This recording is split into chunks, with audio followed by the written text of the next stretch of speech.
Good morning बच्चों, चलिए शुरू करते हैं। पहले डिफरेंट लॉज देख लेते हैं, फिर अपनी प्रॉब्लम्स में आएंगे कि हमें क्या करना होगा इस चैप्टर के अंदर। बेसिक लॉज सबको पता है, लॉज ऑफ मोशन। कितने लॉज हैं? 3 लॉज बताए गए हैं, first law, second law, third. इसके पहले कुछ थ्योरी, अरिस्टोटल ने क्या कहा, फर्स्ट लॉ ऑफ इनर्शिया कहाँ से आया। तो लॉ ऑफ इनर्शिया क्या कहते हैं, सबसे शुरुआत में कई लोगों ने थ्योरी दी। जैसे एरिस्टोटल थे, बहुत पहले एक दार्शनिक थे, एक थिंकर थे, एक साइंटिस्ट थे, एक साइकोलॉजिस्ट, जो कुछ भी कहा जाए, उन्हें फिलोसफर कहा जाए। तो उन्होंने ये थ्योरी दी थी कि किसी बॉडी को चलने के लिए और चलाए रखने के लिए एक फोर्स की रिक्वायरमेंट होती है।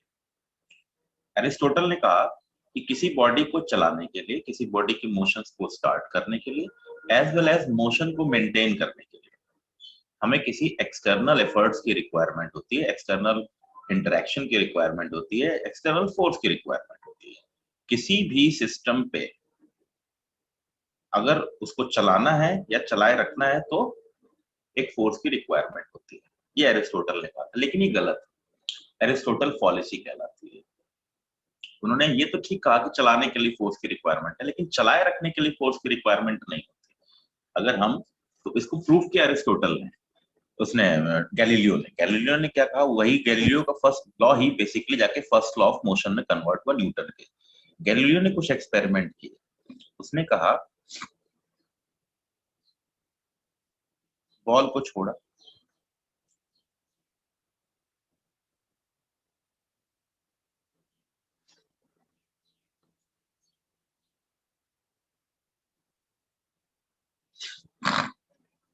एक बॉल को छोड़ा, लुढ़कते लुढ़कते लुढ़कते कुछ डिस्टेंस ट्रेवल की। कैसे प्रूफ हुआ दिखाता है।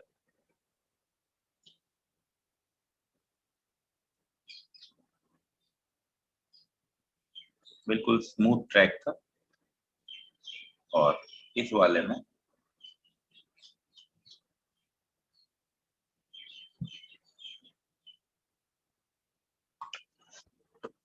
तीन केस उठाया उसने और उन्होंने 3 केसेस को दिखाया कि देखिए ऐसा है कि बॉडी को चलाने के लिए तो फोर्स की रिक्वायरमेंट है, किसी बॉडी को मूव कराने के लिए तो फोर्स की रिक्वायरमेंट है, लेकिन किसी बॉडी को मूव रख मतलब चलते रहने के लिए, चलाए रखने के लिए फोर्स की रिक्वायरमेंट नहीं है। तो उन्होंने कैसे प्रूव किया, देखिए।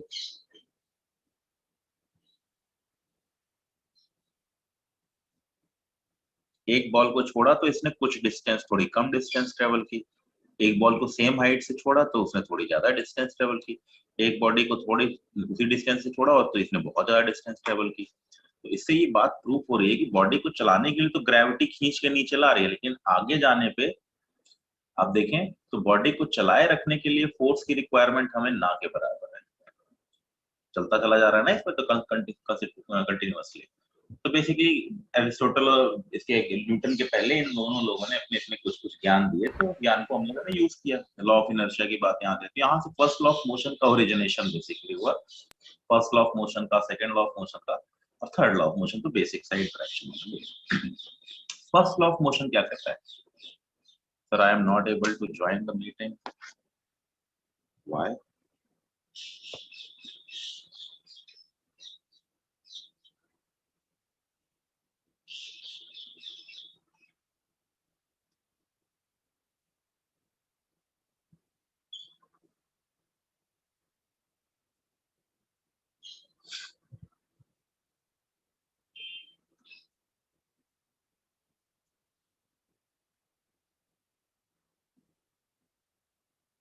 क्या हो गया इन लोगों की problem?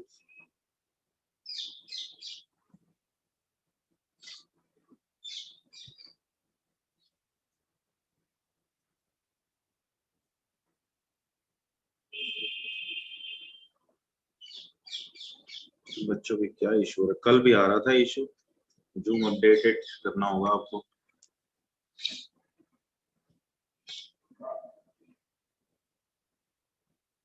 It's fully updated, then why it is showing this? So और बच्चों को दिक्कत नहीं हो रही इनको, उन्होंने ज्वाइन कर लिया। अब देखो किसी किसी का इशू हो रहा है भाई ज्वाइन करने में। कल भी हो रहा था, कल 12th वाली क्लास में कुछ बच्चों का इशू हो रहा था। चलो देखेंगे अभी, फिर दोबारा रिज्वाइन कर लेंगे वो लोग। स्लाइड करते हुए चलिए, अब लिख लेते हैं फर्स्ट लॉ ऑफ मोशन, यहीं से बात उठती है।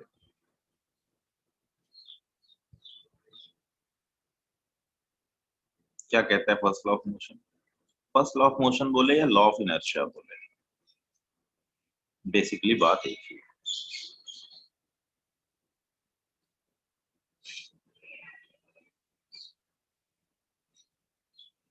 दोनों एक ही चीज है क्या ये चीज? पहले मैं एक बार एक्सप्लेन कर देता हूँ। फर्स्ट लॉ ऑफ मोशन बात करता है लॉ ऑफ इनर्शिया के बारे में। ये क्या कहता है? कहता है भाई देखिए ऐसा है, कोई बॉडी अगर रेस्ट पे है तो रेस्ट पे ही रहेगी until and unless any external force is applied on the body।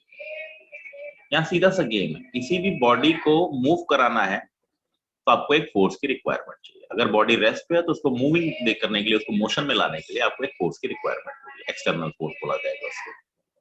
दूसरी बात क्या कहता है? किसी चलती हुई बॉडी को की स्पीड को बदलने के लिए, स्पीड मतलब आप जानते हैं, स्पीड को चेंज करने के लिए भी हमें एक एक्सटर्नल फोर्स की रिक्वायरमेंट होगी। तीसरी बात क्या कहता है?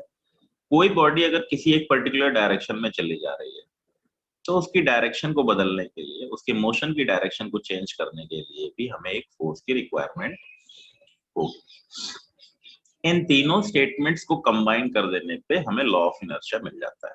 कहता है कि कोई भी बॉडी अपनी स्टेट ऑफ मोशन को या स्टेट ऑफ रेस्ट को चेंज नहीं करेगी until and unless any external force is applied on the body। मतलब मैं जैसा था मैं वैसा ही रहूंगा। मैं सो रहा हूं तो मैं नहीं उठूंगा, मुझे नींद नहीं खुलेगी जब तक सर ने मैसेज नहीं किया या मम्मी ने मुझे डांट के नहीं उठाया, तब तक मैं उठूंगा नहीं। I use to maintain my inertia, I just want to maintain my original configuration until and unless any external force is applied on my system। हर आदमी के अंदर इनर्शिया होता है, रेजिस्टेंस अगेंस्ट चेंज। मतलब अगर आपको चेंज करना है तो आप अपने आप तो चेंज होंगे, आपको चेंज करने के लिए बाहर से कोई फोर्स लगाना पड़ेगा। अगर आप पढ़ाई लिखाई नहीं करते हैं, आपकी पढ़ाई लिखाई का डब्बा गोल है, तब उस कंडीशन में क्या होगा? उस कंडीशन में एक ही काम होने वाला है कि आपसे आपको पढ़ने के लिए कहा जाएगा तो आप अपने आप तो नहीं पढ़ने बैठेंगे, आपका मन नहीं करता है पढ़ने के लिए, तो आपको पढ़ने के लिए बैठने के लिए कहा जाएगा तो क्या करेंगे आप? तब जाकर कहीं पढ़ने के लिए बैठेंगे, अदरवाइज कोई नहीं कहेगा तो जैसे थे वैसे चल रहा था मेंटेनेंस। तो बेसिक गेम यही है, कहता है resistance against change. That means any body wants to maintain its configuration, want to maintain its rest position, want to maintain its speed, want to maintain its direction or velocity, we can say, until and unless any external force is applied on the body। Either we can simply say a body cannot change its velocity until and unless any external force is applied on the body। That means if a system is at rest, if a system is moving at a constant speed, if a system is at moving in a particular direction, it cannot change its position of rest, it cannot change its speed, it cannot change its direction until and unless any external force is applied on the body। The state of rest or state of uniform motion is same। मतलब अगर कोई body rest पे है और कोई body constant velocity से चल रही है, दोनों को एक ही मोशन को कंसीडरेशन के तरीके से देखा जाएगा। मतलब क्या कहने का है कि अगर मुझसे कोई क्वेश्चन पुटअप करे, कोई मुझसे पूछे कि what is the motion, motion और रेस्ट, तो दोनों स्टेट एक जैसी स्टेट मानी जाएगी। State of rest and state of constant velocity is similar motion. ये दोनों ऐसे ही मेंटेन रहेंगी जब तक कि कोई बाहर से फोर्स ना लगाया जाए, सिस्टम के ऊपर एक्सेलरेशन जीरो हो जाए। कहने का मतलब ये है first law of inertia. Clear हो गया बच्चों? What is first law of inertia? सबको मुझे लगता है किसी को डाउट नहीं हो रहा होगा। फर्स्ट लॉ ऑफ इनर्शिया, मैं जैसा हूं मैं वैसा रहूंगा, मैं नहीं बदलता अपने आप को। कब तक नहीं बदलूंगा? जब तक कि मुझ पे कोई बाहर से एक्सटर्नल एजेंट फोर्स नहीं लगाता है, तब तक। बात समझ में आ गई होगी? फर्स्ट लॉ ऑफ इनर्शिया को 3 लॉज में बदल दिया गया। इनर्शिया क्या है?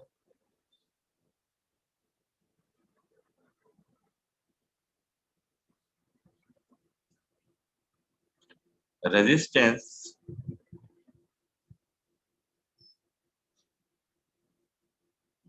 against change. More mass, more inertia. Inertia का मेजरमेंट मास नहीं है, लेकिन ये जरूर कह सकते हैं कि ज्यादा मास है तो ज्यादा इनर्शिया, कम मास है तो कम इनर्शिया। ट्रक और मोटरसाइकिल में से किसका इनर्शिया ज्यादा है? ट्रक का इनर्शिया ज्यादा है। क्यों इनर्शिया ज्यादा है? ट्रक को चलाने के लिए ज्यादा एफर्ट मारना पड़ेगा, बाइक को चलाने के लिए कम एफर्ट मारना पड़ेगा। इनर्शिया किस चीज का मेजरमेंट है?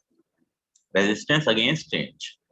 आई don't want to change myself, तो इस प्रॉपर्टी को हमने नाम दिया inertia. I am very inertial, why? I can not change myself easily. You can change me, but you have to apply an external and external force, high amount of force. मेरा large inertia means I required large amount of force for change in motion or change in state of rest. बात समझ में आ गई? ध्यान रखना है inertia क्या चीज है, इसी में 3 इनर्शिया को ऐड कर देगा वो। क्या कहता है? Inertia of rest.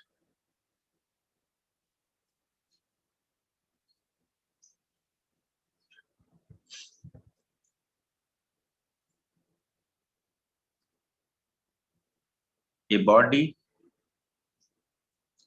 remains at rest until and unless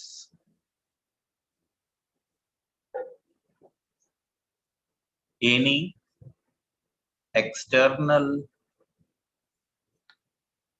force is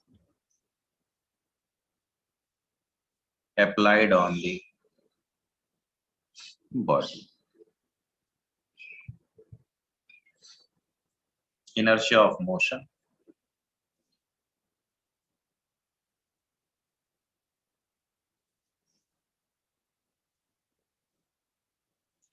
A body remains moving with constant speed until and unless any external force is applied on the body. Inertia of direction.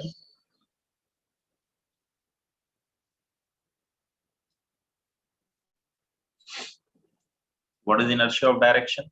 Inertia of direction कुछ नहीं, inertia of direction है कि वो body एक ही direction में maintain रहेगी until and unless कोई बाहर से फोर्स ना लगाया जाए। मतलब अगर मैं किसी एक पर्टिकुलर डायरेक्शन में, नॉर्थ डायरेक्शन में चला जा रहा हूँ तो नॉर्थ डायरेक्शन में ही जाता रहूंगा।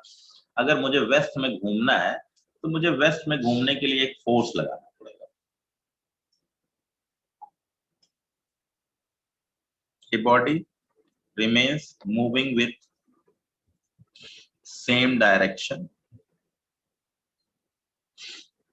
until and unless any external force is applied on the body. ठीक है, inertia of rest, inertia of motion, inertia of direction. Basically ये तीनों वेलोसिटी तो मिल जाती है, अगर तीनों को जोड़ दिया जाए तो वेलोसिटी हुई। स्पीड विद डायरेक्शन को मिला के वेलोसिटी हो गई, और रेस्ट पे भी है तो वेलोसिटी 0 हो गई। तो इन तीनों के लिए अगर मैं एक नया स्टेटमेंट निकालूं तो फर्स्ट लॉ ऑफ मोशन को मैं स्टेटमेंट दे सकता हूं। First law of motion simply कहता है, first law of motion simply कहता है a body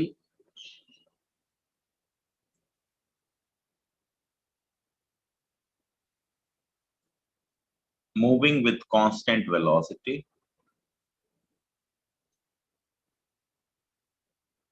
या एट रेस्ट, वो भी तो एक कांस्टेंट वेलोसिटी हुई,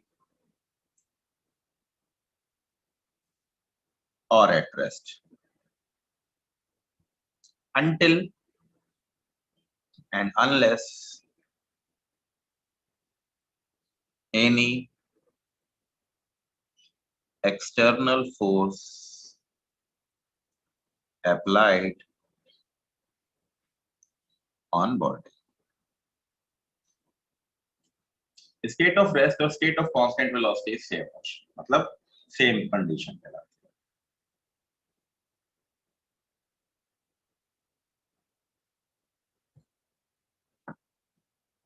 इसको स्टेट ऑफ इक्विलिब्रियम कहते हैं, स्टेट ऑफ इक्विलिब्रियम।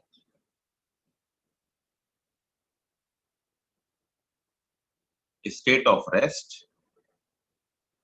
और state of constant velocity. If F external system पे लगने वाला 0 हो तो वेलोसिटी कांस्टेंट होती है, यही स्टेटमेंट है। यानी ए बराबर 0, बी बराबर कांस्टेंट पढ़ी रखा है हमने, ए बराबर डीवी बाई डी होता है। तो फर्स्ट लॉ ऑफ मोशन तो सिंपली ये कहता है, तो सिंपल बच्चों वाली लैंग्वेज में बात कर लीजिए। किसी भी बॉडी के ऊपर अगर नेट फोर्स एक्सर्टेड जो भी है वो 0 है तो उस बॉडी की वेलोसिटी कांस्टेंट रहेगी। कांस्टेंट वेलोसिटी या state of rest both are same condition and state of equilibrium. अभी हम इक्विलिब्रियम पढ़ेंगे, अभी थोड़ा पढ़ेंगे, फिर मेनली तो रोटेशन पे पढ़ेंगे, वहां पे पूरा डिटेलिंग पढ़ेंगे, stable equilibrium, unstable equilibrium, types of equilibrium, बहुत सारी चीजें पढ़ेंगे इसमें, पोटेंशियल एनर्जी सब ऐड करेंगे। अभी हम हल्का फुल्का एक आइडिया ले लेंगे। तो कहने का मतलब चुपचाप यही कहता है कि भाई देखिए ऐसा है कि कोई बॉडी जिस मेंटेनेंस में थी, जिस जैसी थी वैसी ही स्टेट फॉलो करेगी। रेस्ट पे थी तो रेस्ट पे रहने वाली है, किसी एक डायरेक्शन में जा रही थी तो उसी डायरेक्शन में चलती चली जाने वाली है, किसी स्पीड से चल रही थी तो उसी स्पीड से चलती रहनी चाहिए जब तक कि उसके ऊपर एक एक्सटर्नल फोर्स अप्लाई ना किया जाए। If any body has a acceleration then body's velocity will change. Simply हम लोग पहले भी पढ़ चुके हैं। हमारा मुद्दा केवल क्या है, हमारा मुद्दा ये है कि अगर कोई बॉडी दे रखी है, उस बॉडी पे नेट फोर्स 0 है तो बॉडी इक्विलिब्रियम है, चाहे वो रेस्ट पे हो चाहे वो कांस्टेंट वेलोसिटी से मूव कर रही है। ठीक है, चाहे वो रेस्ट पे हो चाहे वो कांस्टेंट वेलोसिटी से मूव कर रही है।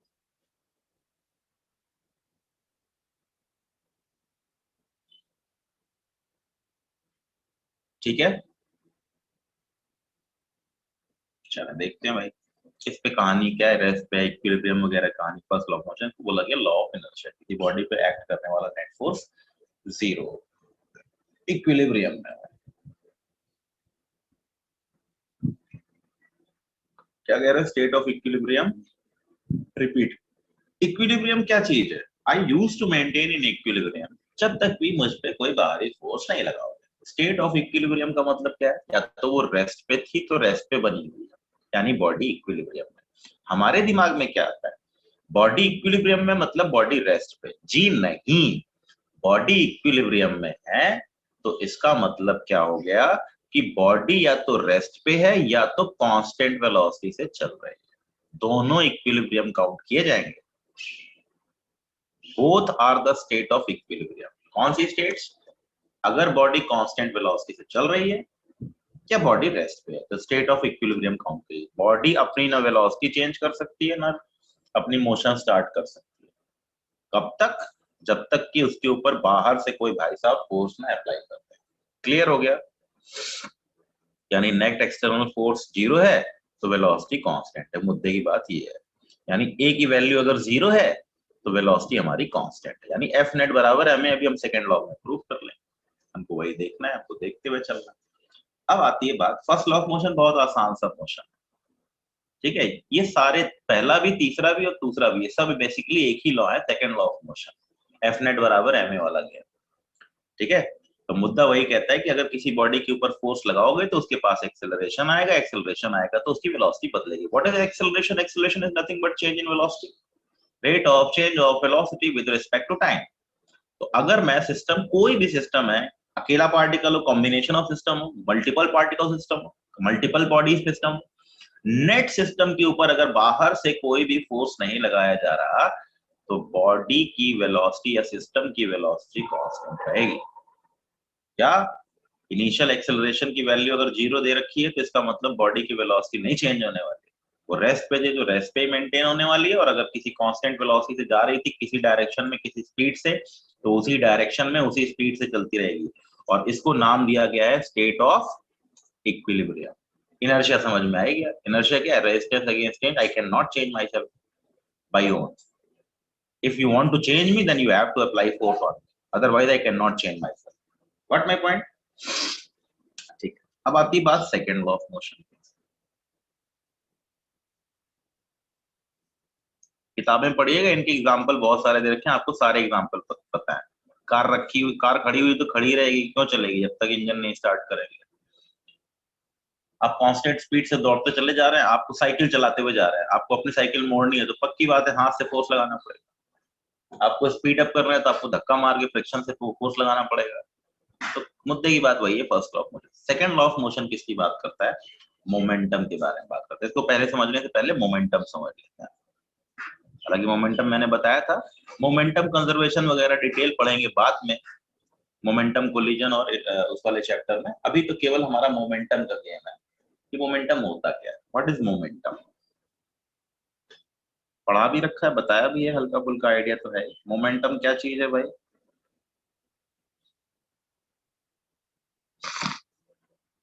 P बराबर mass into velocity. Mass into velocity क्या है भाई? वेक्टर किसके अलोंग? अलोंग वेलोसिटी और टेंजेंट ऑन पाथ. जो रास्ता होगा उसके टेंजेंट के अलोंग आपका मोमेंटम मिलने वाला, या सीधे सीधे वेलोसिटी के अलोंग मोमेंटम मान लिया गया. Mass into velocity. कंपोनेंट हो सकते हैं, अलग अलग डायरेक्शन में भी हो सकते हैं. यूनिट क्या होगी? किलोग्राम मीटर पर सेकेंड. P बराबर mvx आई कैप प्लस mvy जे कैप प्लस mvz के कैप. एक्स वाई जेड में भी पॉसिबिलिटी है, अलग अलग किसी एक डायरेक्शन में भी, या एक्स वाई जेड कंपोनेंट की तरीके से बात करें. अब P बराबर mv. काइनेटिक एनर्जी होती है हाफ ऑफ mv स्क्वायर. तो K बराबर हो गया P स्क्वायर बाई 2m और P बराबर हो गया √2m. ये बहुत ज्यादा यूज होने वाला फॉर्मूला है. ठीक है, देख लीजिए.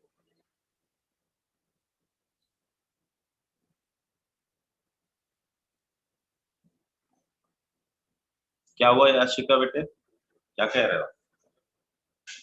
याशिका क्या कह रहे हो? Video not clear? मेरा वीडियो क्लियर है बच्चों, मेरा तो सिग्नल बहुत तगड़ा आ रहा है, कोई इशू नहीं है मुझे सिग्नल में. किसी को इशू है मेरे सिग्नल में? वीडियो में क्लियर है? हाँ क्लियर है बेटे, मेरा सिग्नल तो बहुत सही आ रहा है. वाईफाई फुल शो कर रहा है, कोई ऐसा इशू नहीं है. ठीक, डाटा भी अच्छा आ रहा है. हाँ ठीक है बेटे, तो सिग्नल सही करो गुड़िया. याशिका थोड़ा ऐसी जगह बैठ जाओ जहाँ सिग्नल आ रहा है. सुबह सुबह तो ये सिग्नल ठीक होना चाहिए, दोपहर में खराब होता है. हाँ दोपहर में थोड़ी दिक्कत आती है, शाम को. दोपहर और शाम में दिक्कत आती है, सुबह सुबह तो कहाँ लोग यूज कर रहे होते हैं, सो रहे होते हैं आराम से. कहाँ इस वक्त कोई सिग्नल यूज कर रहा होगा. खाना मम्मी लोग खाना बनाती रहती है, पापा लोग तैयार हो रहे होते हैं, बच्चे लोग सो रहे होते हैं. कहाँ मोबाइल इस वक्त यूज हो रहा होगा. डाटा कंजम्पशन तो बिल्कुल ना के बराबर होता है. खैर, K is equal to P square by 2m, P is equal to √2m के ग्राफ पूछ सकता है. Kinetic energy versus potential.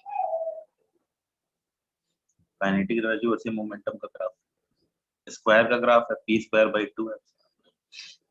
P versus K का ग्राफ प्लॉट कर दिया. इस ग्राफ एक जैसे ही ग्राफ है, ध्यान रखना है. क्वेश्चन कैसे बनेंगे, इसको डबल कर दें, ट्रिपल कर दें, 4 टाइम्स कर दें, याद होगा आपको.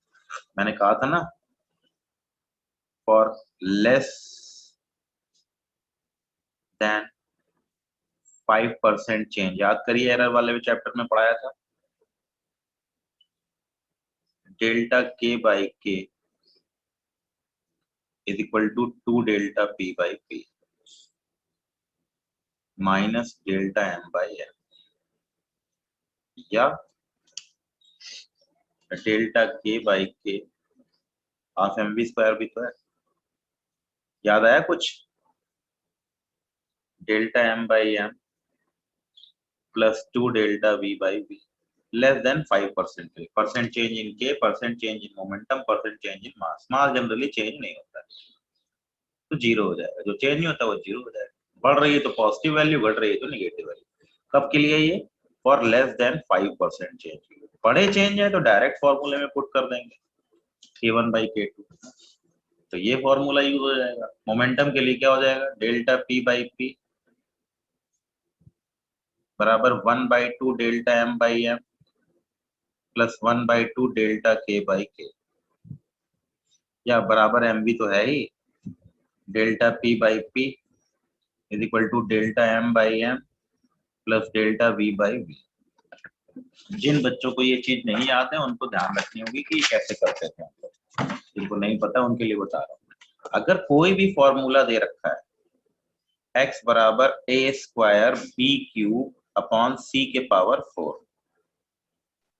तो एक तो वैल्यू आती है कि x2/x1 कर दिया जाए, तो a2/a1 का होल स्क्वायर इंटू b2/b1 का होल क्यूब इंटू c1/c2 के पावर 4। एक गेम तो ये है। और फॉर लेस देन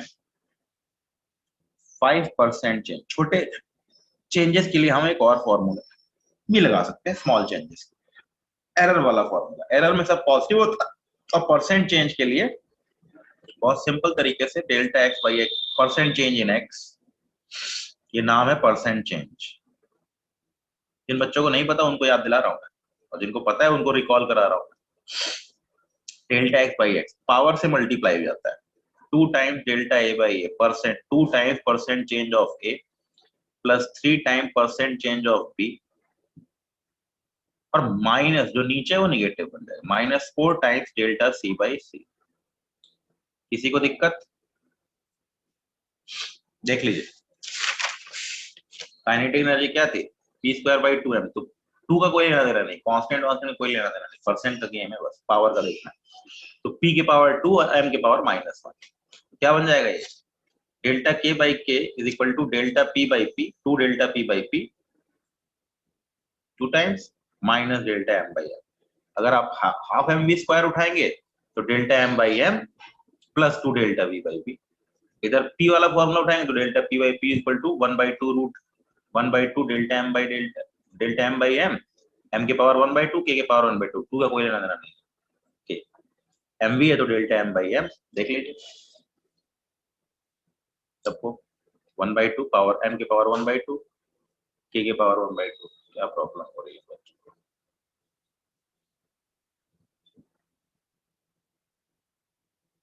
हाँ, कई बच्चों की दिक्कत है। आज मैं देख रहा हूँ कई बच्चों को ज्वाइन करने में दिक्कत हो रही है, तो एक बार सब लोग आज अपना जूम अपडेट मार देना। मेरा तो जूम अपडेटेड ही है, नहीं भी होगा तो मैं दोबारा जूम अपडेट कर लूंगा। दोबारा ज्वाइन करो बेटे, आजकल जूम में प्रॉब्लम चल ही रही है। दोबारा बता दूं? अच्छा निखिल, देखो बेटा, ये वाला फॉर्मूला जब भी कभी दिखाई देगा तो अभी मैं क्वेश्चन कराऊंगा तो आइडिया लगेगा, ठीक है? कोई भी फॉर्मूला हो सकता है, t बराबर 2π√L/g, कोई भी फॉर्मूला हो सकता है, उस फॉर्मूले के ऊपर बात हो रही है। पूरी फिजिक्स में पढ़ते जाएंगे तो ये पूरी फिजिक्स की एक बेसिक अप्रोच है। फॉर्मूले बदलते जाएंगे तो पावर बदलती चली जाएगी और उसके हिसाब से वैल्यूज निकलती चली जाएंगी। तो अगर मुझे बड़े चेंजेस करने, मैंने मास को डबल कर दिया, ट्रिपल कर दिया, वो रेजिस्टेंस वाले क्वेश्चन पढ़े होंगे ना, R बराबर ρL/a या R बराबर ρL/πr², रेडियस को डबल कर दे, लेंथ को हाफ कर दे तो न्यू रेजिस्टेंस विल बी। एक तो उस टाइप के क्वेश्चन बनते हैं। लेकिन जब छोटे परसेंटेज चेंज की बात आती है, जब छोटे परसेंटेज के चेंज की बात आती है, लेस देन 5%, ये बहुत जरूरी है याद रखना कि बड़े परसेंटेज के लिए नहीं। देखिए, मैं 100% तो हूं ही, अगर कोई मुझसे कहता है कि मुझ में 30% का इंक्रीज हुआ, तो what will be my value now? I was 100% initially, that means 100% means क्या होता है? 100% का मतलब होता है 1, तो 50% का मतलब क्या हो गया? 0.5, 30% का मतलब कितना हो गया? 0.3, 20% का मतलब क्या हो गया? 0.2। अब मैंने कहा कि आई हैव बिकम 125%, तो मैं 125% हो गया, यानी मैं 1.25 हो गया। दूसरी लैंग्वेज में बोलूं, मैंने 25% इंक्रीज कर लिया, तब कितना हो गया मैं 1.25। मैंने 25% डिक्रीज कर लिया, अब कितना हो गया मैं 0.75। बात समझ में आई मेरी? मतलब मैं ऑलरेडी 100% हूं, 100% is equivalent to 1। If somebody increase to 100%, somebody increase to 100%, what will be my value?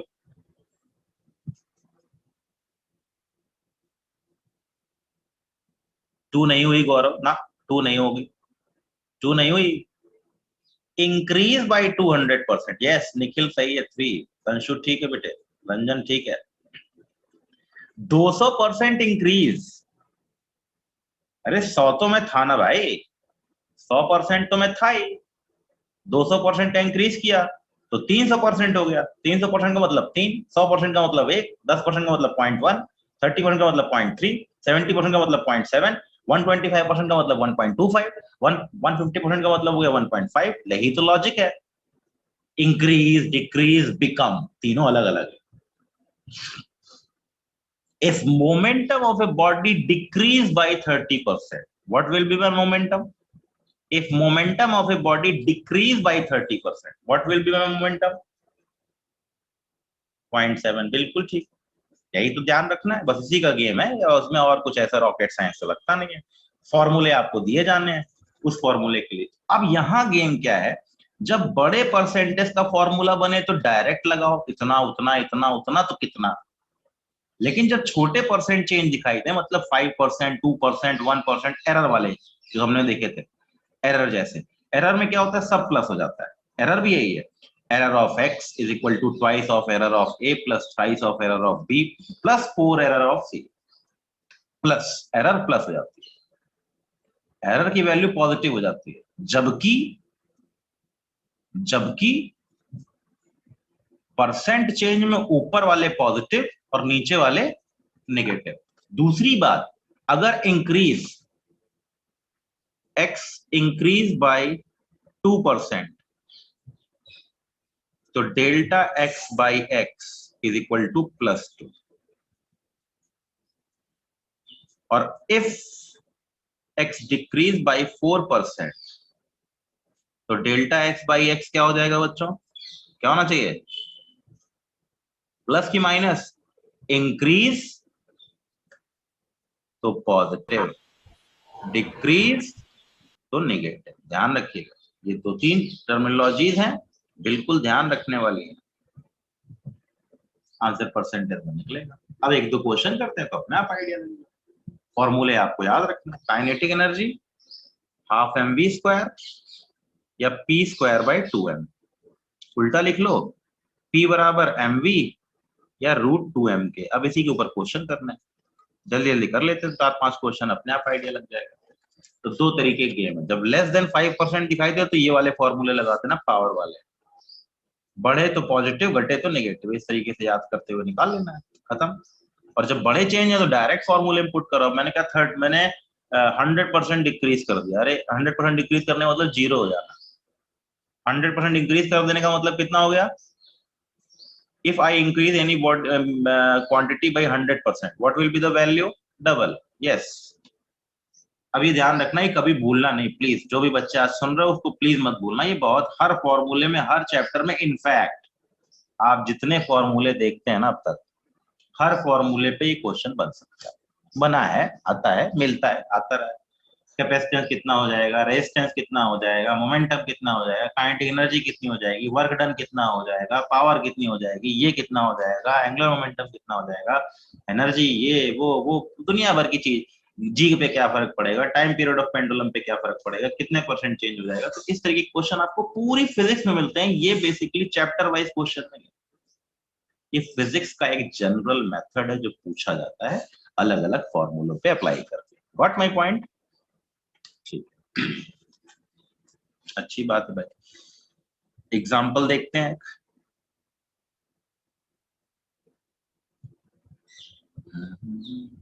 If p increase by 200% without changing mass, percent change in kinetic energy. Percent change तो रखा, लेकिन 200% का चेंज किया, तो फॉर्मूले का game बनेगा। 1%, 2%, 3% होता है तो चलो मान लेते हैं। अब पी को इंक्रीज किया, काइनेटिक एनर्जी पूछ रहा है, percent in find percent change in kinetic energy. बताइए भाई, बच्चों को कुछ समस्या है ज्वाइनिंग करने में। दीपिका यादव को दिक्कत है, disconnect due to network problem. Deepika Yadav, क्या किया जाए बच्चों का। आज सभी लोग एक बार व्हाट्सएप घर पे बैठ करके अनइंस्टॉल करके दोबारा इंस्टॉल करना। मतलब जिन बच्चों को दिक्कत है उनको मैसेज डाल देता हूँ, मैं भी करूँगा, एक बार अनइंस्टॉल करके इंस्टॉल कर लूँ। ये है तो समस्या तो देख ही रहा हूँ है, हालांकि होती नहीं है, अभी कल भी हो रही थी, आज भी हो रही है। What is the problem behind this, I don't know. Increase by 4 times, dahlia बोल रही है 4 टाइम्स हो जाएगी डेलिया। फिर देखो तुमने कितनी लल्लू पने वाली काम किया है, देखो ना, पी इंक्रीज बाय 200% है ना गुड़िया।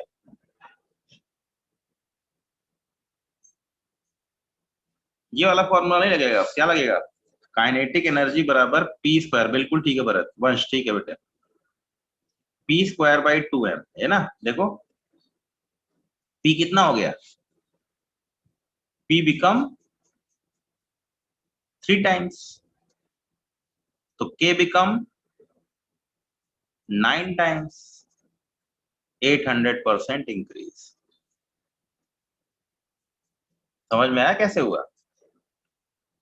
ऐसे लिखा करो जब समझ में ना आए, हालांकि शॉर्टकट में करना होता है, इसको लंबे सॉल्व करके बेवकूफी करते हैं लोग कि लंबा चौड़ा सॉल्व करो। सीधे लिखो P2 बराबर कितना हो गया 3P1, तो K2 by K1 is equal to P2 by P1 का square into M1 by M2 का स्क्वायर। फॉर्मूला सामने है तुम्हारे, 2 का कोई लेना देना नहीं, ये तो 0 हो गया। P2 बाई P1 की वैल्यू 3 टाइम्स है, तो इसका मतलब 9 हो गया। K2 बराबर 9K1, K इंक्रीज बाई 800%। समझ में आया।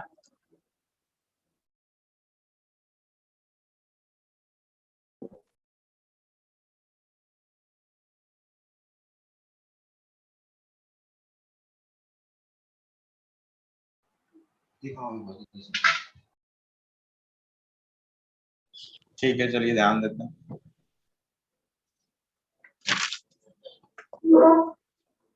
अब ऐसा ही क्वेश्चन समझ में आ गया होगा, फॉर्मूला वाला गेम है, फॉर्मूला पुट किया निकाल लिया। मोमेंटम का गेम अक्सर ऐसे पूछ लेता है।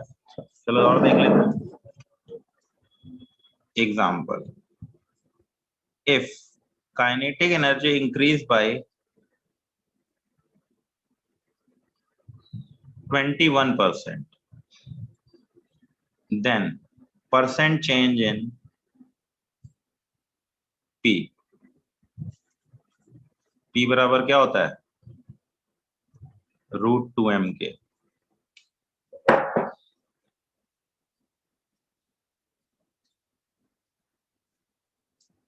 जिस लैंग्वेज में क्वेश्चन उसी लैंग्वेज आंसर होना चाहिए।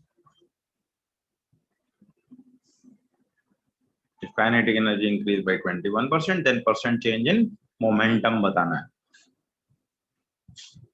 चलो चलो जल्दी बताओ भाई। 21% इंक्रीज, तो परसेंट चेंज वाला फॉर्मूला नहीं लगेगा, वो 5% से कम वाले के लिए लगाइएगा, बड़े परसेंटेज के लिए वो नहीं लगाते हैं।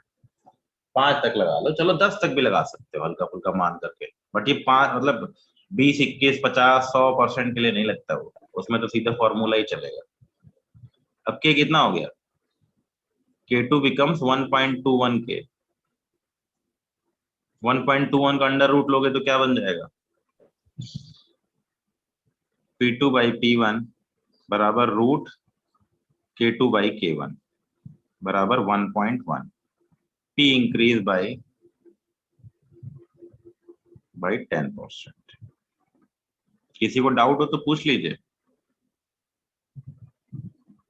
भाई। K2 1.21 हो गया, 21% इंक्रीज करने का मतलब क्या है, मैं तो 100 तो होता ही हूँ, 21% को इंक्रीज कर दिया मैंने। जब मैंने 21% इंक्रीज कर दिया इसका मतलब क्या हो गया, If I increase 21%, then what will happen? I will become 1.21. I will become 1.21. तो फॉर्मूला P बराबर √2m के K become 1.21 तो P become 1.1. Under root of 1.21 कितना हो? 121 का अंडर रूट, 121 का अंडर रूट होता है 11, तो 1.21 का अंडर रूट हो जाएगा 1.1, तो it will become 1.1. 1.1 means 10% increase. Clear हो गया सबको? कोई डाउट हो तो पूछ लीजिए. Anybody has a doubt? तो भाई बोलो, किसी को कोई दिक्कत हो तो पूछ लीजिए. फिर अब देता हूँ छोटे परसेंट वाले, जल्दी जल्दी कर लेते हैं.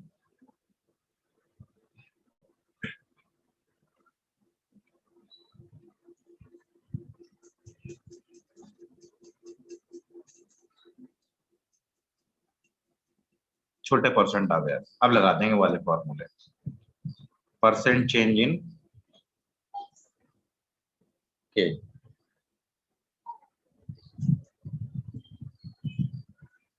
बताइए भाई, m को चेंज किया, m भी चेंज कर रहा हूं, अब m को भी बदल रहा हूं. I have changed m also. I have changed momentum also. Then what is the percent change in kinetic energy?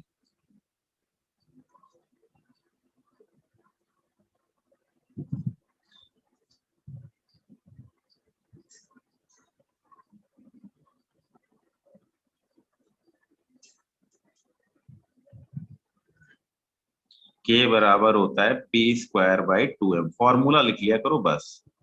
Constants का कोई रोल नहीं होता, तो delta K/K percent change 2 delta P/P minus delta M/M. अब वैल्यू तो put करने कह रहा हूं मैं. बराबर 2 टाइम्स 2 माइनस 1. दोनों इंक्रीज कर रहे हैं इसलिए पॉजिटिव लिया. That is 3% increase.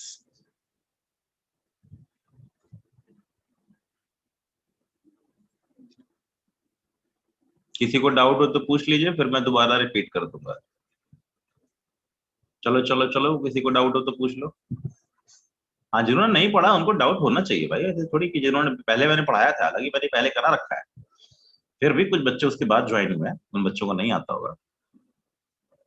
रिपीट आने निकल, ध्यान दो बेटे. क्या कहता है? ध्यान देना. जो जिसको नहीं आता तुरंत बोल दिया करो, मैं रिपीट कर दूंगा दोबारा तिबारा भी. तो ये तुम लोगों की जिम्मेदारी. मुझे कैसे मालूम चलेगा घर पे? चलो स्कूल में तो, क्लास में तो मैं आंखें देख के समझ जाता हूँ, घूमते टहलते सब बच्चों का आइडिया रहता है. मुझे आइडिया लग जाता है कि हाँ ये लल्लू लाल को समझ में नहीं आ रहा है, तो मैं रिपीट कर देता हूँ. अब यहाँ तो मैं देख भी नहीं सकता ना आपको, पर आप बोलते तो कुछ है नहीं, और बस मैसेज ही पढ़ सकता हूँ मैं. अगर आपने मैसेज किया कि हाँ सर प्लीज रिपीट कर दिए, तो प्लीज इस चीज के लिए बिल्कुल बेफिक्र रहा करो, तुरंत लिख दिया करो बेटे. जिसको भी नहीं समझ में आ रहा, किसी से कोई लेना देना नहीं, बराबर फीस जमा कर रहे हो सब लोग. अच्छा, फीस से मेरे को याद आया, आप लोगों की मैं फीस कल चेक कर रहा था, बहुत सारी पेंडिंग है. प्लीज सबमिट करा दीजिए फीस, अदरवाइज फिर आपको ग्रुप से रिमूव कर दिया जाएगा, फायदा नहीं होगा कोई. पढ़ाई लिखाई डिस्टर्ब होगी तो घर वालों से कहिए कि जैसे भी कोई कन्वीनियंट रहे, जाके स्कूल में जमा कर दें, कैसे भी करें. फीस सारी जमा करानी पड़ेगी आपको, एडमिशन फीस भी और सारी फीस. फीस तो सारी जमा होगी. तो प्लीज आप लोग इसको प्रायोरिटी बेसिस पे रखिए. अगर आपने जमा नहीं कराई ड्यूली टाइम, तो ग्रुप से रिमूव कर देंगे. फालतू में परेशान होगे, दौड़ोगे भागोगे, क्लास मिस होगी, फिर इधर होगा, पापा जमा कराएंगे, कुछ ना कुछ कहानी होगी. तो अगर कहीं किसी घर में इश्यूज हो रहे हैं, कोई प्रॉब्लम हो रही है, तो या तो प्रिंसिपल मैम या देशपाल सर को मैसेज करके या एप्लीकेशन लिख के बता दो कि भाई अभी थोड़ी दिक्कत है, बाद में जमा करा दो. या फिर थोड़े थोड़े अमाउंट में करके जमा करा दो, लेकिन जमा करा दो. क्योंकि अभी कल ही सर्कुलर आया था मेरे पास कि भाई जो जो बच्चे नहीं होंगे उनको रिमूव कर दिया जाएगा क्लास, जिनकी फीस ज्यादा पेंडिंग होगी उनको रिमूव कर दिया जाएगा. तो प्लीज आप लोग इस चीज को प्रायोरिटी लिए, आपको रिमूव ना करने की नौबत पड़े. आप लोग अच्छे बच्चे, पढ़ने वाले बच्चे, और वैसे भी टारगेट के सेक्शन के बच्चों की फीस भी हमेशा सबमिट रहती है, उनको कोई कभी इशू होता नहीं, वो अपना अपना काम करते रहते हैं. उनका मेन एम है नीट और IIT. वो अपनी IIT की तैयारी कर रहे हैं, नीट की तैयारी कर रहे हैं, डिस्टर्बेंस ना हो. तो प्लीज सब लोग फीस अपनी सबमिट जरूर करा दीजिएगा. मैं आपको पहले हिंट दे रहा हूँ, क्योंकि अगर नहीं जमा कराएंगे तो वो अचानक से ग्रुप से रिमूव किया जाएगा, तो फिर आपको भी अच्छा नहीं लगेगा. फिर फीस जमा कराओगे, फिर ग्रुप में ऐड होगे तो अच्छा नहीं लगता है. और अगर किसी घर में जेन्युइन प्रॉब्लम है, कोई दिक्कत है, सबसे बढ़िया तरीका है एक रिटर्न एप्लीकेशन लिखा जाए, देशवाल सर रहे उनको फॉरवर्ड कर दिया जाए, प्रिंसिपल मैम रही उनको फॉरवर्ड कर दिया जाए. उसके बाद वो अपना स्टेप ले लेंगे, उनको उनकी जिम्मेदारी है वो. ठीक है, चलो ध्यान देते हैं क्या कहता है. मेरा काइनेटिक एनर्जी कितनी है बच्चों, p²/2 है। तो परसेंट चेंज का फॉर्मूला क्या बनेगा, जो ऊपर होंगे वो पॉजिटिव बन जाएंगे, जो नीचे होंगे वो निगेटिव हो जाएंगे। परसेंट चेंज को इस तरह लिखते हैं डेल्टा k/k, इंटू 100 भी कर सकते हैं, उधर भी 100 हो जाएगा, इधर भी। तो 100 लिखता नहीं मैं सिंपल डेल्टा k/k लिखता हूँ। Change in kinetic energy per unit kinetic energy into 100 is known as percent change. ठीक है, तो हम डेल्टा k/k लिखते हैं सिंपली। तो डेल्टा k/k की वैल्यू हो जाएगी 2 डेल्टा p/p। जो ऊपर है वो पॉजिटिव है, जो नीचे है वो निगेटिव, और पावर मल्टीप्लाई होती है। p की पावर 2 है, f की पावर 1। p ऊपर है, m नीचे है, जो ऊपर है वो पॉजिटिव है, जो नीचे है वो निगेटिव है। Delta k/k is equal to 2 delta p/p minus delta m/m। Got my point. अब मैंने क्या कहा, m इंक्रीज बाई 1% और p इंक्रीज बाई 2%। इंक्रीज मतलब +2, m इंक्रीज मतलब +1। अब इस फॉर्मूले में चिपका दो, 2 टाइम्स डेल्टा p/p कितना है,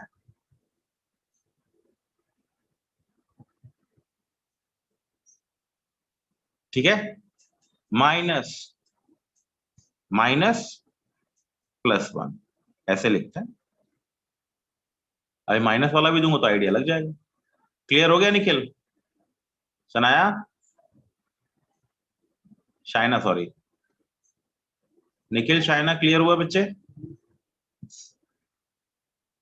फिर बताऊं, कुछ नहीं कर रहा हूं, हाँ बिल्कुल सिंपल है, कुछ ऐसा रॉकेट साइंस नहीं है।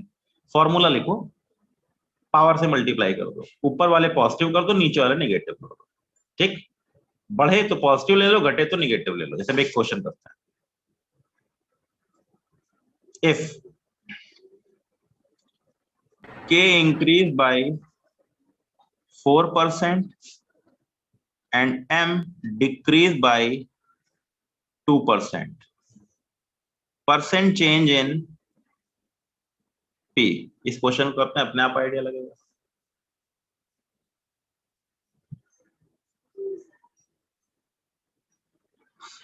अच्छा सर, मेरा नाम सान्या है, सान्या। नाम में क्या रखा है, कुछ भी बुलाऊं? अच्छे से तो बुला रहा हूं ना, ओ ऊ ई ऊ तो नहीं कर रहा। सान्या, सान्या, सानिया, सान्या, सनाया, शायना, सब एक जैसे ही नाम, की फर्क पड़ता है। मेरे लिए मेरे बच्चे हो।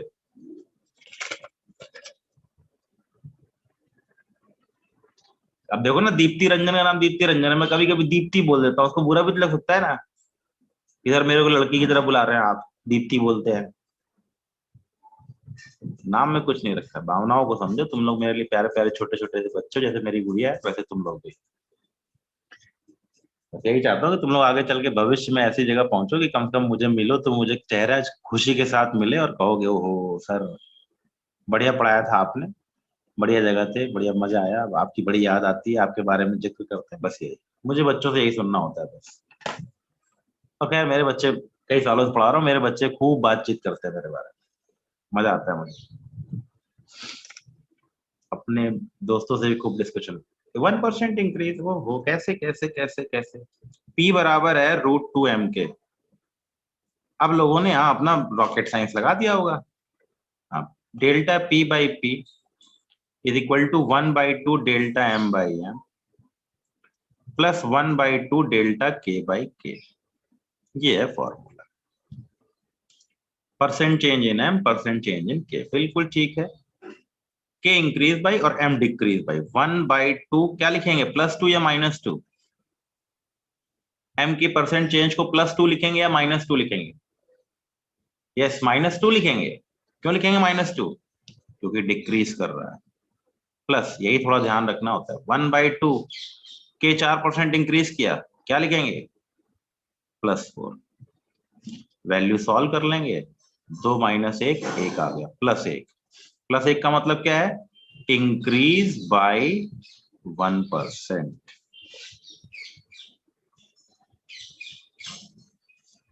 अब समझ में आ गया होगा सबको?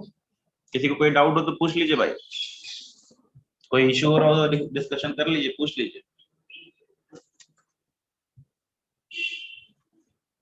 ऐसे फॉर्मूले आपको देखने को मिलेंगे, एक कर लेते हैं और हम लोग बहुत जिद करते हैं। शॉर्टकट में आ गया।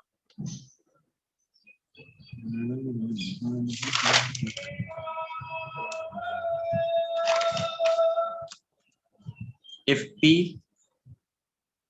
decreased by 2% and M increased by 1%, percent change in K, बताओ भाई।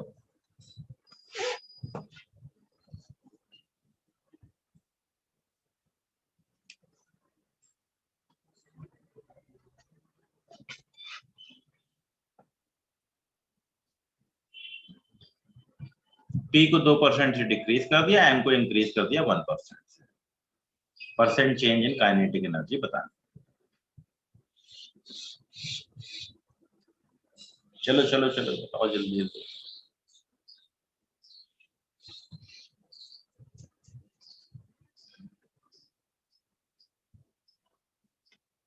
K बराबर P स्क्वायर बाई 2, ठीक है।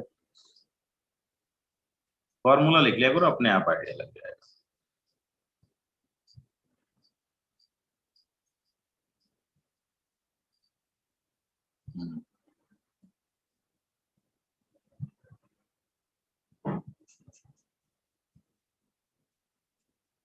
रंजन छेद कैसे आ रहा है बेटे?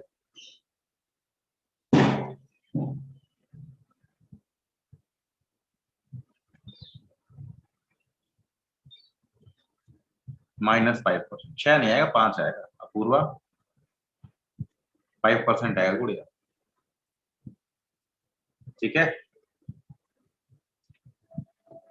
अगली वाली क्लास में इसके आगे अब डिस्कशन करेंगे सेकंड लॉ ऑफ मोशन पे, फॉर्मूला और प्रूव करेंगे थर्ड लॉ। आज का काम ये second law, first law, third law पढ़ लेंगे। एग्जांपल पढ़ने की जिम्मेदारी आपकी। एक बुक आपके पास है, आप उससे एग्जांपल पढ़ेंगे, यहाँ से वहां ठोक दिया, ये ठोक दिया, वो कर दिया। इम्पल्स, मोमेंटम के ऊपर और बाकी जानकारियां हम लोग पढ़ेंगे वहां, कहाँ? Centre of mass, momentum and collision वाले चैप्टर में। जूम आउट करना, लो जूम आउट कर दिया।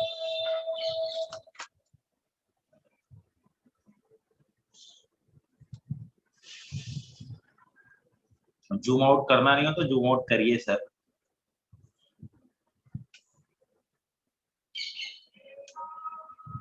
ठीक है, बाकी दिक्कत तो नहीं ना? देख लीजिए K बराबर P स्क्वायर बाई 2 चाहिए। अब आपकी क्लास है बायोलॉजी की, तो डिस्टर्ब ना हो, ठीक है। बाकी अब अगली क्लास में 11:10 इसके आगे कंटिन्यू करेंगे, ठीक है बच्चों। Thank you.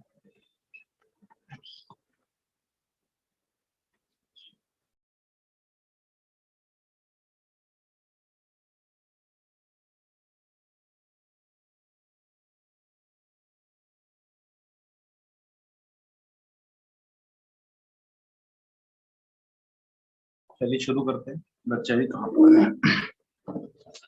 तो हमने मोमेंटम के बारे में बात की। Momentum is mass into velocity, उसके बारे में चेंजेस वगैरह को भी देख लिया। सेकेंड लॉ ऑफ थर्मोडायनेमिक्स,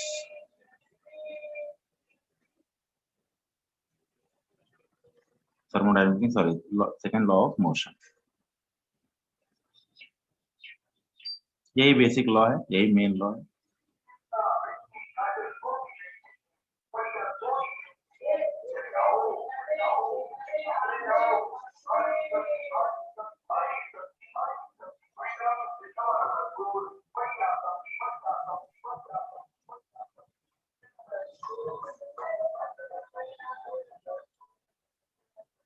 आगे सारे बच्चे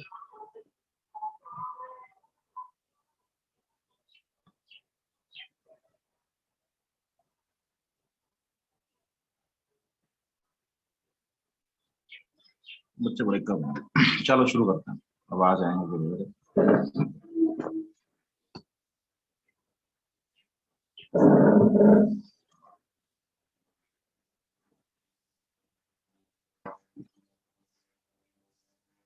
सेकेंड लॉ ऑफ मोशन क्या कहता है कि किसी भी बॉडी के ऊपर कोई भी सिस्टम दे रखा है,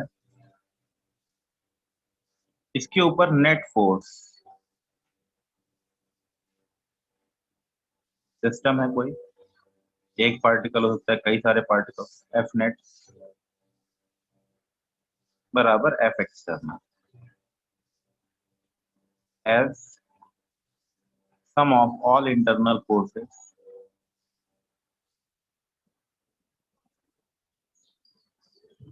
is 0। क्यों 0? अंदर जो भी होंगे वो एक्शन रिएक्शन वाला गेम बनाएंगे, इसलिए हमको अच्छी तरह पता है कि भाई देखिए लॉजिकल है कि एक्शन रिएक्शन वाला गेम होने वाला है। एफ नेट की वैल्यू नेट एक्सटर्नल फोर्स के बराबर होने वाली है। Net force is equal to F external के। क्यों एक्सटर्नल के बराबर होने वाला है? As sum of all internal forces 0। कोई भी सिस्टम के अंदर का कोई भी इंटरनल फोर्स होगा तो एक्शन रिएक्शन होगा और कैंसिल आउट हो जाएगा। इसका जब तक बाहरी सिस्टम से इंटरेक्शन नहीं होगा तब तक आपके पास कोई भी नेट फोर्स नहीं देखने को मिलेगा। जो भी इंटरनल फोर्सेज होंगे वो नेट फोर्स को तो 0 रखेंगे। इंटरनल फोर्सेज हो सकता है लगे, आपस में लगे, लेकिन नेट फोर्स अगर देखा जाएगा तो नेट फोर्स की वैल्यू 0 होगी। बाहर से जब तक कोई इंटरेक्शन नहीं होगा तब तक सिस्टम के ऊपर कोई भी नेट एक्सटर्नल फोर्स एक्ट नहीं करेगा। तो हमको इसी चीज को ध्यान में रखना है, इसी के बेस पे आगे बढ़ना है कि नेट फोर्स जितना सिस्टम के ऊपर एक्ट करने वाला वही क्या करने वाला है। तो अगर किसी सिस्टम के ऊपर एक्सटर्नल फोर्स एक्ट करता है तो उस सिस्टम का मोमेंटम चेंज हो जाता है। यही कहता है if F external acting on any system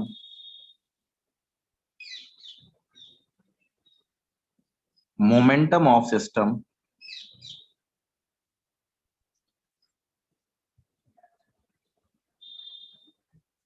changes with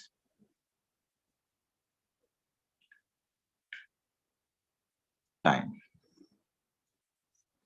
तो अगर वो कोई कहे कि नेट फोर्स की वैल्यू कितनी है तो नेट फोर्स की वैल्यू जो करने वाली है वो मोमेंटम को चेंज हो। कैसे डिफाइन किया गया? Second law of motion, rate of change of momentum with respect to time is directly proportional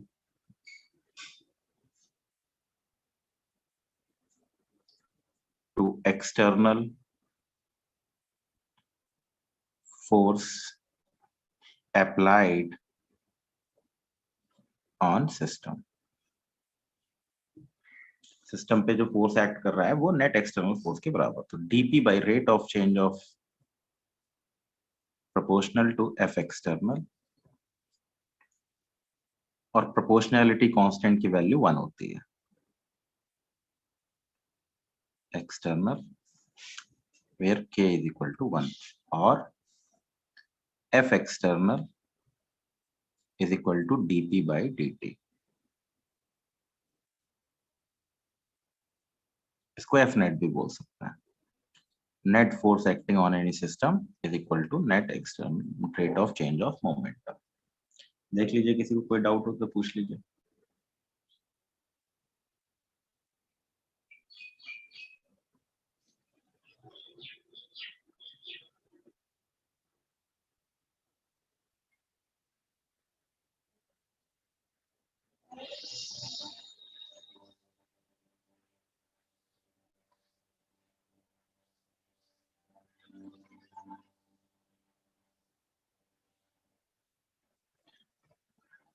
किसी भी सिस्टम का मोमेंटम जो चेंज होगा उसके पीछे रिस्पॉन्सिबल कौन होगा? उसके पीछे रिस्पॉन्सिबल एक्सटर्नल फोर्स होगा या नेट फोर्स भी बोलूं तो नेट फोर्स और एक्सटर्नल फोर्स एक ही आने वाला है।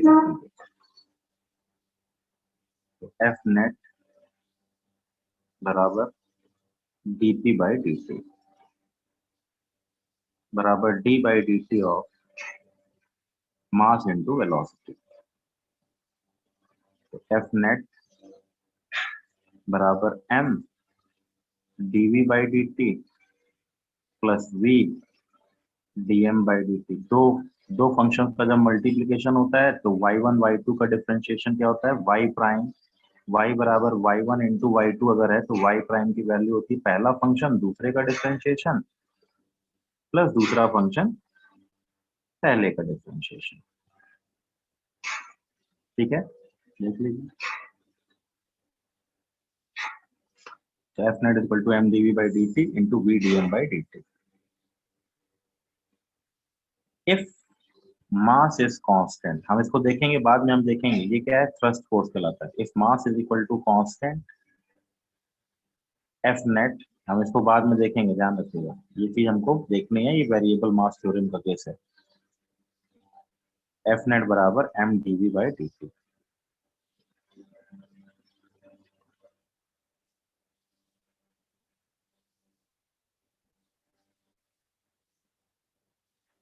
वेरिएबल, अगर मास वेरिएबल हुआ तो क्या होगा,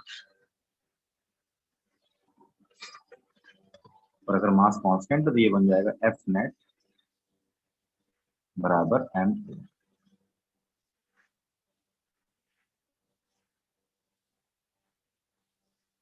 एक्चुअली मोमेंटम थ्योरम ये होती है, तो बेसिक लॉ ये है, सेकंड लॉ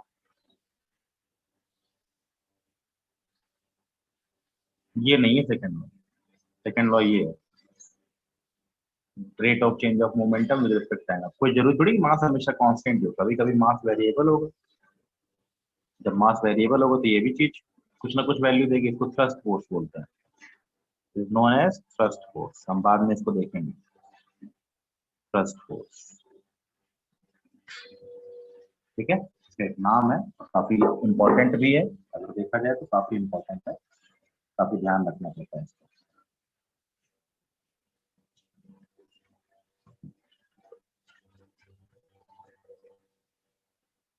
जो वेरिएबल मास सिस्टम, किसी भी सिस्टम के ऊपर जो नेट एक्सटर्नल फोर्स एक्ट करेगा, वो नेट एक्सटर्नल फोर्स सिस्टम के मोमेंटम को चेंज करेगा। F external is equal to D P by D T, that equals to F net. ये हमारा सेकंड लॉ ऑफ मोशन है। इसको सिंपल फॉर्म में लिख दिया तो D by D T momentum का मतलब होता है मास इंटू वेलोसिटी, यानी दो फंक्शन का मल्टीप्लिकेशन, मास इंटू वेलोसिटी। दो फंक्शन का मल्टीप्लिकेशन होगा तो डिफरेंशिएशन होता है पहला फंक्शन इंटू दूसरे का डिफरेंशिएशन प्लस दूसरा फंक्शन पहले का differentiation, M into D V by D T plus V into D M by D T, value होता है।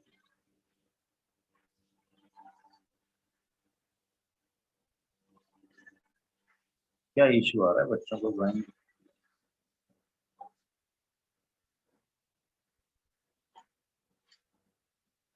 कुछ बच्चों को दिक्कत हो रही है सीखने में, क्या इश्यू हो रहा है, मैं ज्वाइन नहीं कर पा रहे बच्चे, क्या बात है।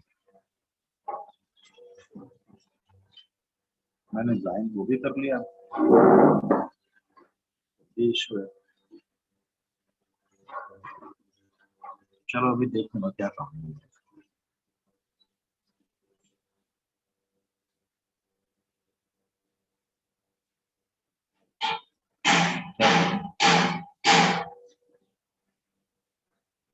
कुछ नहीं बताया बेटे मैंने, निखिल मैंने ये बताया कि किसी भी सिस्टम के ऊपर जो नेट फोर्स एक्ट करता है, ओहो बहुत सारे बच्चों की प्रॉब्लम आ रही, क्या करूंगा, एक मिनट होल्ड करो जरा देखता हूँ।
पता नहीं क्या इश्यू है, मैंने दोबारा अपडेट भी किया, इंस्टॉल भी किया।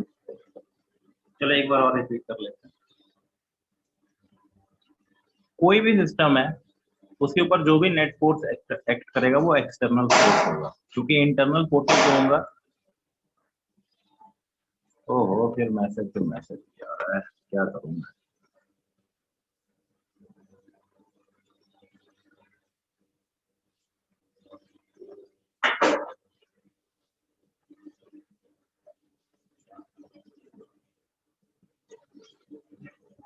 बड़ी झंझट है भाई, ये तो बड़ा समस्या वाला है। कैसे काम करें, बड़ी समस्या है।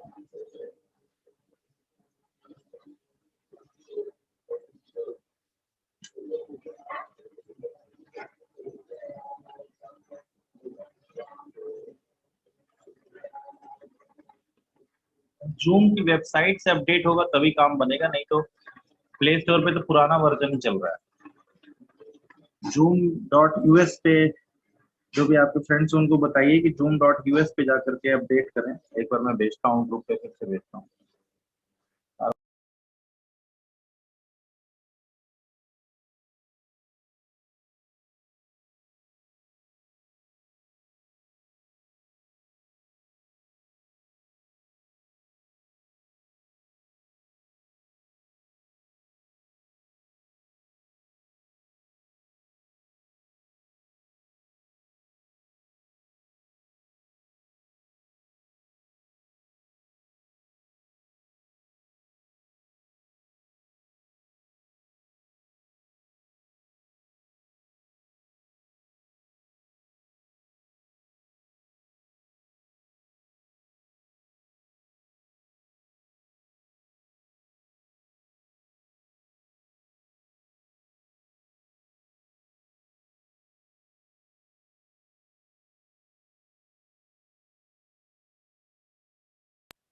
चलिए आगे देखते हैं।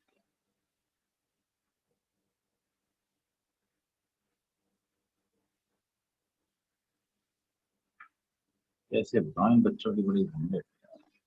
चलो देखते हैं। थोड़ा पढ़ा के आज छोड़ देता हूँ, ज्यादा पढ़ाऊंगा नहीं, क्योंकि फिर वो बच्चों का नुकसान होगा। कई बच्चे आ गए, 8 9 बच्चे मैसेज आते हैं, 40 ही बच्चे हैं। हाँ, गड़बड़ है इशू। थोड़ा सा पढ़ा के छोड़ देता हूँ, ज्यादा नहीं पढ़ाता, ठीक है ना। थोड़ा बता देता हूँ, जैसे मेन काम नहीं करता, केवल लॉस बता देता हूँ, उसके ऊपर ध्यान दे लीजिए। और फिर जो बेसिकली अच्छी चीज, जो काम की चीजें, उनको डिस्कशन करेंगे बाद में। चलिए देखते हैं, हल्का फुल्का तो देख ही लेते हैं, क्लास अटेंड हो गई तो।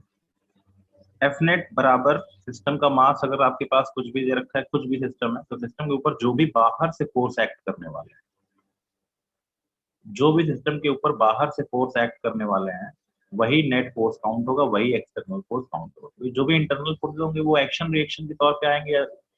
तुम मुझ पे लगाओ, मैं तुम पे लगाऊं, तो दोनों का नेट सम हो जाएगा 0। तो जब तक सिस्टम पे बाहर से फोर्स नहीं लगेगा, तब तक सिस्टम पे कोई इफेक्ट पड़ने नहीं वाला है। ओवरऑल सिस्टम पे इंडिविजुअली हो सकता है इफेक्ट पड़े, लेकिन ओवरऑल सिस्टम पे कोई इफेक्ट नहीं पड़ेगा। कहने का मतलब क्या है, अगर नेट फोर्स बराबर एक्सटर्नल फोर्स के हो गया, यानी इंटरनल फोर्स 0 है, यही तो बात हुई। और क्यों है, क्योंकि इंटरनल फोर्स का सम 0 होता है। तो अगर ऐसे केस में अगर सिस्टम के ऊपर नेट फोर्स एक्सर्ट किया जाए, तो उस सिस्टम का मोमेंटम चेंज होता है। सेकंड लॉ ऑफ मोशन यही कहता है कि किसी भी सिस्टम के ऊपर अगर बाहर से कोई फोर्स एक्सर्ट होगा, एक्सटर्नल फोर्स एक्ट करेगा या नेट फोर्स एक्ट करेगा, तो उस सिस्टम का मोमेंटम टाइम के साथ बदल जाएगा। If F external acting on any system, momentum of system remains changes with change time, and rate of change of momentum with respect to time is directly proportional to external force applied on the system। यही हमारा second law of motion है। dp by dt is equal to proportional to F external, या dp by dt is equal to k into F net।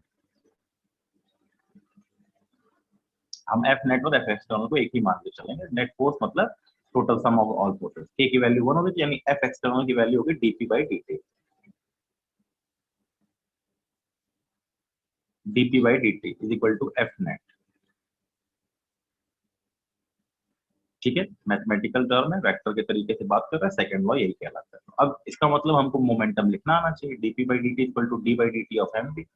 अब कोई जरूरी नहीं कि mass constant हो सकता है कि बोरी ले ली रेत की और उसमें से लगातार मास निकल रहा हो। एक टैंकर ले लिया, उसमें छेद है, पानी बह रहा हो, तो ऐसे केस में मास की वैल्यू बदलती रहती है, तो उसको वेरिएबल मास सिस्टम बोलते हैं। तो हमने जनरल लिख लिया, y बराबर y1 इंटू y2 का डिफरेंशिएशन होता है y1 इंटू y2 प्राइम, पहला फंक्शन दूसरे का डिफरेंशिएशन प्लस दूसरा फंक्शन पहले का डिफरेंशिएशन, पहला फंक्शन दूसरे का डिफरेंशिएशन प्लस दूसरा फंक्शन पहले का डिफरेंशिएशन। सिंपल केस कौन सा होगा? जब m की वैल्यू कांस्टेंट होगी। जब m की वैल्यू कांस्टेंट होगी तो हमारे पास m dv/dt बनेगा, जिसकी वैल्यू ma बन जाएगी। किसी को डाउट? अब किसी को कोई दिक्कत तो बता दीजिए। एफ नेट बराबर ma is not second law of motion, second law of motion is this one. Special case when, कब m इज इक्वल टू क्या है? कांस्टेंट है तब। जनरली हमारे पास जो प्रॉब्लम अभी आएंगी, जब हम centre of mass momentum collision में जाएंगे तो एक केस ये भी पढ़ लेंगे। तब हमको ये नहीं रखना है कि एफ नेट बराबर ma होता है, नहीं नहीं, एफ नेट बराबर ma नहीं होता। इसको एक एक्स्ट्रा फोर्स की तरह ऐड कर लिया था, उसको थ्रस्ट फोर्स बोल देते हैं, बाद में डिस्कस करेंगे। अभी फिलहाल हमारा ये केस चल रहा है, नेट फोर्स बराबर मास इनटू एक्सेलरेशन। किस केस की बात करता है? m is equal to constant, तो एफ नेट बराबर dp/dt is equal to mass into acceleration. या लिख सकते हैं fx बराबर max बराबर dpx/dt। x में अलग, y में अलग,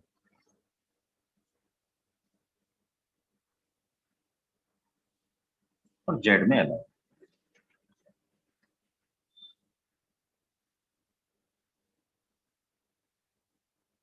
x का एक्सेलरेशन, y का एक्सेलरेशन, जहां f की वैल्यू क्या है?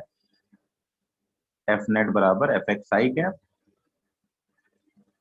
x में, y में, z में, प्लस fz k कैप, और p की वैल्यू हो गई pxi cap plus pyj cap plus pz k cap. और अच्छे से लिखना चाहो तो m dvx/dt,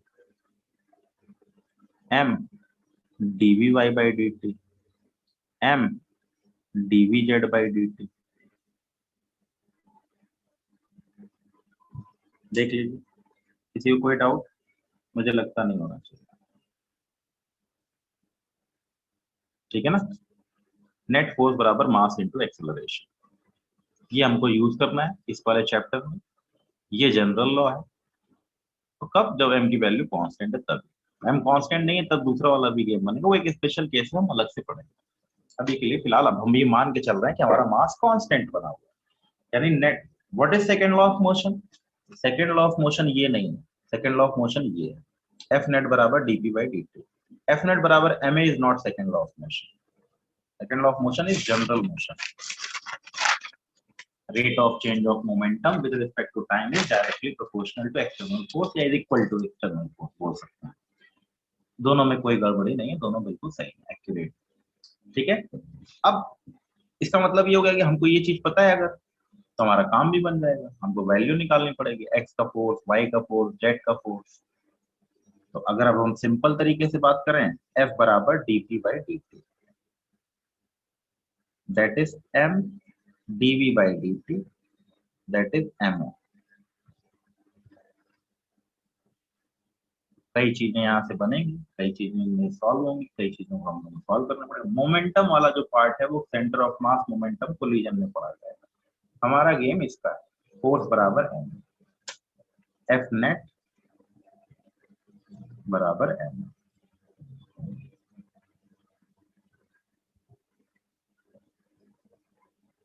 एफ एक्स बराबर max, एफ वाई बराबर may, और एफ जेड बराबर ma। लेकिन ये ध्यान जरूर रखना कि कब है ये वैल्यू कब है?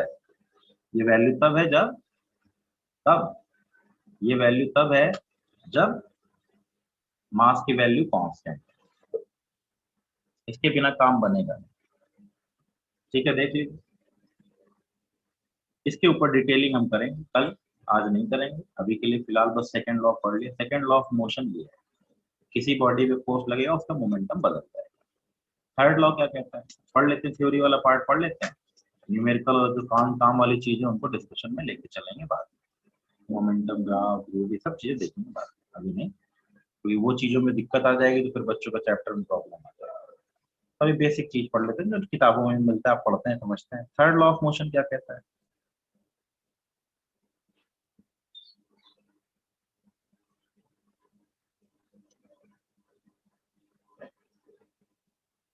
Force generated due to interaction of two systems.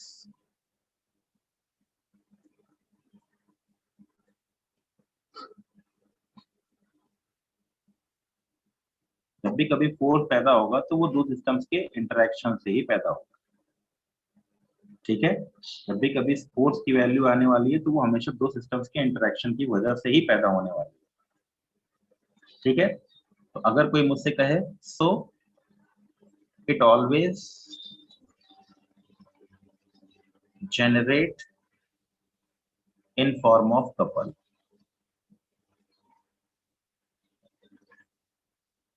equal and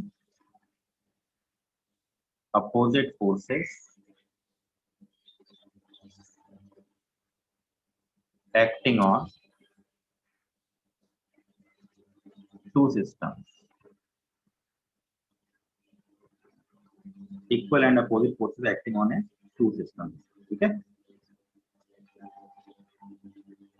यहीं से थर्ड लॉ बनता है, every action has a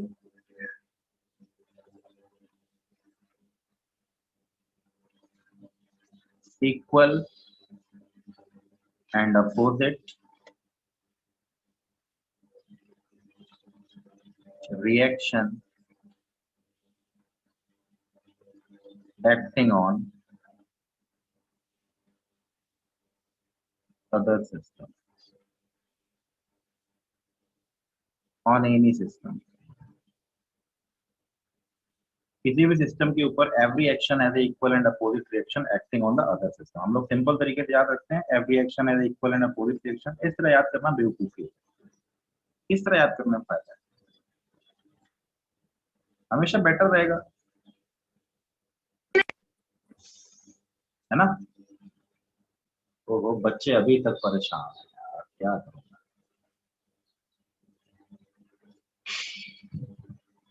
चलो मैं ये थ्योरी वाला पार्ट बता देता हूँ, उसके बाद फिर आज के लिए क्लास ओवर करते हैं, कल देखते हैं, सबको अपडेट करना पड़ेगा।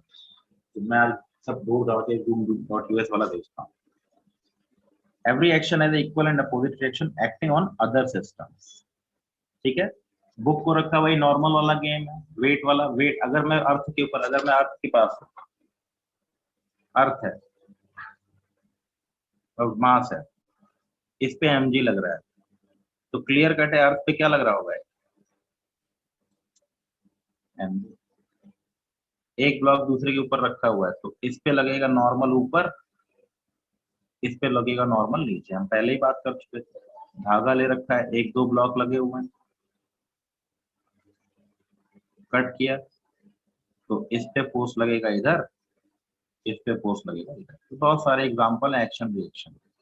जब भी कभी फोर्स पैदा होगा तो इक्वल एंड अपोजिट अमाउंट में ही पैदा होगा, तो इसको ध्यान रखिए, घबराने की जरूरत नहीं, ये बहुत मुश्किल है, नहीं नहीं मुश्किल बिल्कुल नहीं। बस दिमाग लगाना है कि भाई वैल्यू किस पे डिपेंडेंट है, वैल्यू डिपेंडेंट है किसके ऊपर, तुम पे कितना। अब net force of action reaction क्या होगा, F net of action reaction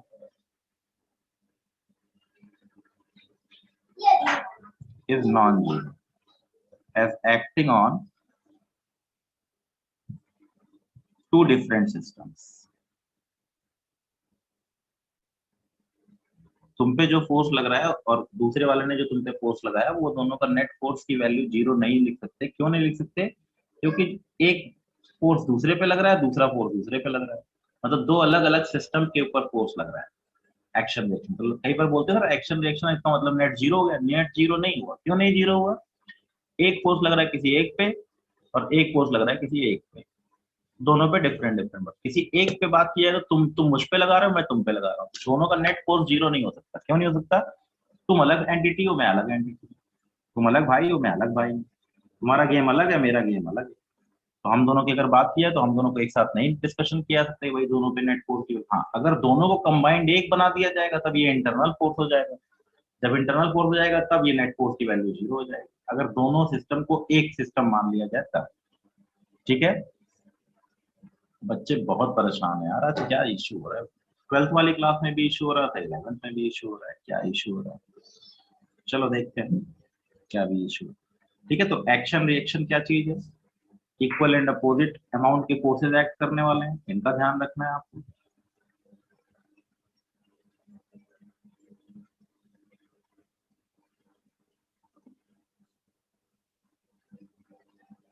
और क्या करूं, आज के लिए क्लास ओवर कर दूं क्या, तो फिर अभी आगे पढ़ाना पड़ेगा तो फिर पढ़ जाएगा। अरे बाप रे बाप, सब लोग दिक्कत कर रहे हैं। I have also updated my zoom app. बच्चों आज के लिए इतना ही रखते हैं, अब करते हैं कुछ सोल्यूशन करते हैं, पहले इसका सोल्यूशन निकालते हैं। क्लास को अपडेट करना पड़ेगा, लोकेश से बात करता हूँ, कुछ कुछ इश्यू है। ठीक है, देखता हूँ मैं कुछ करता हूँ। ठीक है, अभी रखिए फोन, मैं कुछ लिंक विंक जनरेट करने की कहानी करता हूँ। सब लोग जूम अपडेट कर रहे हैं, इशू आ रहा है, देखते हैं। या तो मैं कल अपने लैपटॉप कंप्यूटर से लिंक जनरेट करता हूँ, देखता हूँ क्या कहानी, वहां से लिंक जनरेट करके होस्ट बनाऊँ। एक बार शाम को क्रॉस चेक करूंगा, मैं बच्चों को चेक करा कर देखता हूँ कि क्या इशू कुछ आ रहा है कि नहीं। जो जो बच्चे नहीं ज्वाइन हो पाए आज उनको चेक कराऊंगा ज्वाइन करते हैं कि नहीं। ठीक है ना, डिस्कशन क्या ही कल करेंगे कंटिन्यू, आज आज के लिए इतना ही रखते हैं। और एक बार पहले इसको देख लेते हैं, प्रॉब्लम सॉर्ट आउट हो जाए, नहीं तो किसी बच्चे का नुकसान हो रहा है, फायदा नहीं। ठीक है, बाकी डिस्कशन करेंगे कल।